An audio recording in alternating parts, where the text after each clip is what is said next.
नमस्कार, top 10 news में आपका स्वागत है। मैं हूं राम सकल यादव। आइए दिखाते हैं आपको आज की छोटी बड़ी खबरें। आजमगढ़ जिला से खबर है, जहां 3 दिन से लापता सदर तहसील के अमीन सुरेश उपाध्याय का शव मंगलवार को सिधारी थाना क्षेत्र से महज 700 मीटर दूर बसपा कार्यालय के निकट रामपुर गांव के सिवान में सरसों के खेत में मिला। सूचना मिलते ही SP city Madhuban Kumar Singh, SDM Sadar Narendra Gangwar, CO city Shubham Todi, Sidhari थाना और शहर कोतवाली की पुलिस मौके पर पहुंची। घटनास्थल का फॉरेंसिक टीम और डॉग स्क्वाड टीम ने जांच पड़ताल की। परिजनों ने प्रशासन और पुलिस लापरवाही का आरोप लगाते हुए कहा कि पहले चेत जाते अधिकारी तो सुरेश की हत्या नहीं होती। इस घटना को लेकर संग्रह अमीन संघ तहसील सदर ने आक्रोशित है। बुधवार अध्यक्ष को संग्रह अमीनों ने जिला अध्यक्ष को ज्ञापन देकर अमीन के हत्यारों को तत्काल गिरफ्तार करने और अनुसेवकों को अन्य कार्यों से हटाकर वसूली कार्य हेतु संग्रह अमीनों के साथ लगाए जाने की मांग की। इस दौरान संग्रह अमीनों का कहना था कि प्रशासन की लापरवाही से उक्त अमीन की हत्या की गई है। संघ ने निर्णय लिया कि सुरेश उपाध्याय संग्रह अमीन के हत्यारे की गिरफ्तारी तक वसूली के कार्यों का बहिष्कार करते हुए तहसील सदर के प्रांगण में धरने पर ध्वनि विस्तारक यंत्रों के साथ बैठेंगे, जिसकी सारी जिम्मेदारी शासन व प्रशासन की होगी। शशिकांत वर्मा, सदर तहसील आजमगढ़ अध्यक्ष। क्या आज आप लोग डीएम साहब के आए हैं, क्या मामला है? हम सुरेश उपाध्याय संग्रह अमीन की जो हत्या हो गई है उस संदर्भ में जिलाधिकारी महोदय से हम लोग मिले हैं, जिसमें हमारी 2 मुख्य मांग है। एक हत्यारे की गिरफ्तारी और दूसरा अनुसेवक हमारे संग जो लग रहे थे उनसे अन्य कार्य लिया जा रहा है और वो हमारे साथ आवे। ये हमारी 2 मुख्य मांग है जिलाधिकारी महोदय से। अच्छा, क्या लगता है 3 दिन से लापता थे, प्रशासनिक फेलियर है, पुलिस का फेलियर है कि 3 दिन में इसमें पुलिस और प्रशासन की लापरवाही मानी जाएगी। हाँ, अगर पुलिस और प्रशासन अगर इसमें चुस्त दुरुस्त रहता तो हो सकता है कि उनको मतलब की उपस्थित उनकी हो सकती थी, ये संभावना थी। अच्छा, आप लोगों को क्या लग रहा है, क्या कारण की अगर हत्या की गई तो क्यों की गई, क्या कारण कुछ पता समझ कारण तो पता नहीं चल रहा है। ये तो पुलिस का मैटर है, मैटर ये, लेकिन हम समझते हैं हत्या ही मैटर है। लेकिन एक बात कहा जा रहा है कि कोई उन्होंने आरसी काट दिया था, जिसका उनके ऊपर दबाव बनाया जा रहा था, कुछ था प्रशासनिक दबाव था। भाई हम लोग तो वसूली के लिए मतलब हर जगह जाते ही हैं, ठीक ना। और जो वसूली के लिए वसूली के लिए तो हम लोग जाते ही, अधिकारी को प्रेशर रहता है तो हम लोग तो सारे कार्य कर ही रहे हैं। लेकिन हम लोग एक कर्मचारी हैं तो कर्मचारी के लिए हमारी सुरक्षा भी होनी चाहिए, लेकिन हमारी सुरक्षा यही है, हमारी सुरक्षा ये हमारी हत्या कर दी जा रही है। ठीक, आप बताइए। सदर आजमगढ़ अमीन। अच्छा, हाँ, क्या मांगे हैं आप लोगों की? आप मांगे यह है कि हम लोग 17 तारीख से हमारा साथी सुरेश उपाध्याय गायब था। हम लोगों ने खोजने का भी प्रयास किया, प्रशासन से पूरा सहयोग मांगा, सहयोग दिया, लेकिन प्रशासन ने सक्रियता नहीं दिखाई। हम हत्या के आशंका कर रहे थे, प्रशासन उनके मानसिक डिस्टर्बेंस पे काम कर रहा था कि मानसिक वो रूप से पीड़ित थे। और ये प्रशासन उनको जो है कि वो प्रशासन ने यहाँ तक पता लगा लिया कि उनकी गाड़ी में 8 लीटर तेल है और प्रशासन के थाने के पीछे ही हत्या हो रही है, लेकिन प्रशासन हमारे भाई को नहीं खोज पाया। हत्या के बाद भी नहीं खोज पाया, वो तो पब्लिक बताई।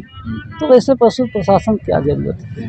थाने से मात्र 200 मीटर दूरी पर, मात्र थाने से 200 मीटर पर हम लोगों के तो घोर लापरवाही इसमें हुई, घोर लापरवाही हुई। अगर समय से प्रशासन चेता होता, जितनी फोर्स जितनी व्यवस्था आज लग रही है, अगर हम लोग 17 तारीख से उतनी व्यवस्था दिए होते तो शायद ये हत्या नहीं।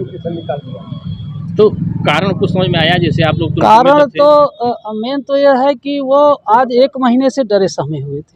मामला क्या था? मामला यह था कि एक रूबी सिंह पत्नी ओम प्रकाश सिंह निवासी रैदोपुर की एक आरसी आई थी आबकारी विभाग की 14,76,000 की, जिसमें उन्होंने सम्मन दिया। उसके बाद रिपोर्ट लगा के भेज दिया कि ये इस नाम का जिसकी रूबी सिंह की शादी हो गई है। रूबी सिंह की शादी के बाद उन्होंने जो है वो लिख के जब भेज दिए तो एडीएम साहब के यहाँ से आया कि आप पता लगा के बताइए कि कहाँ शादी हुई है। उन्होंने लिख दिया कि रूबी सिंह पत्नी ओम प्रकाश सिंह, इनकी शादी सुखीपुर में हुई है। कौन थाना क्षेत्र? थाना अरौला और तहसील फूलपुर। वहाँ के तहसीलदार साहब जब वहाँ जांच करने गए तो उन्होंने लिख दिया कि ये इस नाम का व्यक्ति यहाँ नहीं है, अरौला गाँव में इस नाम का व्यक्ति है और उसूली बूढ़नपुर तहसील से हो सकती है। फिर आरसी बूढ़नपुर चली गई। उसके बाद वो चला गया हाई कोर्ट कि मेरा नाम रूबी सिंह नहीं है, और मुझे ज़बरदस्ती फंसाया जा रहा है। मेरे पत्नी का नाम सारे रिकॉर्ड में आकांक्षा सिंह है। उसके बाद वो चला गया हाई कोर्ट। हाई कोर्ट ने 2 महीने में उसके निस्तारण के लिए आदेश कर दिया कि 2 महीने में इनका निस्तारण कर दिया जाए। डीएम को आदेश कर दिया। डीएम साहब ने एक तहसीलदार सदर से एक रिपोर्ट मांगी कि किस आधार पे आपने ये लिखा कि रूबी सिंह की शादी वहाँ हुई। उसी क्रम में उनको कारण बताओ नोटिस जारी हुआ उपाध्याय जी को तहसील से फिर हम उनके साथ खोजने मैं खुद गया था। यहाँ खोजा तो यहाँ उनके भाई उनके चाचा हैं रूबी सिंह के चाचा सत्यप्रकाश सिंह, उन्होंने जो है कि वो दिया धमकी उमकी भी दी थी और कि आपने गलत जगह हाथ डाल दिया। उसके बाद हम लोग गए बनरहिया उनके गांव जो अरौला थाना में पड़ता है। गांव गए तो गांव में हमने प्रधान जी से पूछा तो वहाँ 4-6 लोग आ गए उनके लड़के। प्रधान जी के लड़के ने पहले तो कहा कि हाँ रूबी सिंह उनकी बड़ी लड़की का नाम है, लेकिन बाद में उन्होंने इनकार कर दिया कि नहीं रूबी सिंह नाम नहीं आकांक्षा सिंह। तो हम लोग वहाँ से फिर सेक्रेटरी के यहाँ जाने वाले थे उनके कुटुंब रजिस्टर की नकल लेने के लिए। और उसके बाद वो हमने उनको फ़ोन किया था। स्कूल में विद्यालय में जाने वाले थे जहाँ पढ़े थे, वही हरौले स्कूल में पढ़ी भी थी रूबी सिंह। उसके बाद वो उपाध्याय जी सुबह हमको फ़ोन कर, जैसे सुबह आज जाना है तो हमको उन्होंने फ़ोन किया कि भैया वहाँ मत जाइए नहीं तो लोग मार डालेंगे। बहुत डर हमको, इस तरह की बातें उन्होंने किया। उसके बाद से इतना डरे समझे थे। फिर हम लोग गए नहीं, रिपोर्ट चली गई, सब कुछ नॉर्मल हो गया। बहुत समझाने की कोशिश की उपाध्याय जी को कि हमने अगर कोई दिक्कत परेशानी कहीं से फ़ोन वगैरह आया हो तो बता दी, लेकिन वो बताए अपने अंदर रख करके फुड़ गए और चले गए इस दुनिया से। तो क्या लग रहा है कि उन्होंने क्या इसकी शिकायत पुलिस में कभी किया? कभी नहीं किया, कोई नहीं, अपने घर परिवार से नहीं बताया। आरसी क्या कारण मानते हैं हत्या का? कारण तो यही आरसी के मानते हैं हम। और हम क्या चाहते हैं आप? हम लोग चाहते हैं कि हत्यारों की गिरफ्तारी हो और हमारे साथ शासन और परिषद ने एक अनुसेवक लगा रखा है कि अमीन के साथ, अमीन का काम महत्वपूर्ण होता है, रिकवरी का होता है, और एक अनुसेवक उन्होंने लगा रखा है। लेकिन सारे अनुसेवक किसी अमीन के साथ कार्य नहीं कर रहे हैं, सभी बंगलों पर और वो उस पर तहसीलों में अधिकारियों की सेवा दे रहे हैं। अधिकारियों की सेवा। हमारा कम से कम वो सहयोगी होता तो ये बताता लोगों को कि कहाँ कहाँ अमीन साहब गए थे, किस किस बाकीदार को पकड़े थे, किसी से झगड़ा झंझट हुआ। क्या आश्वासन मिला आप लोग से?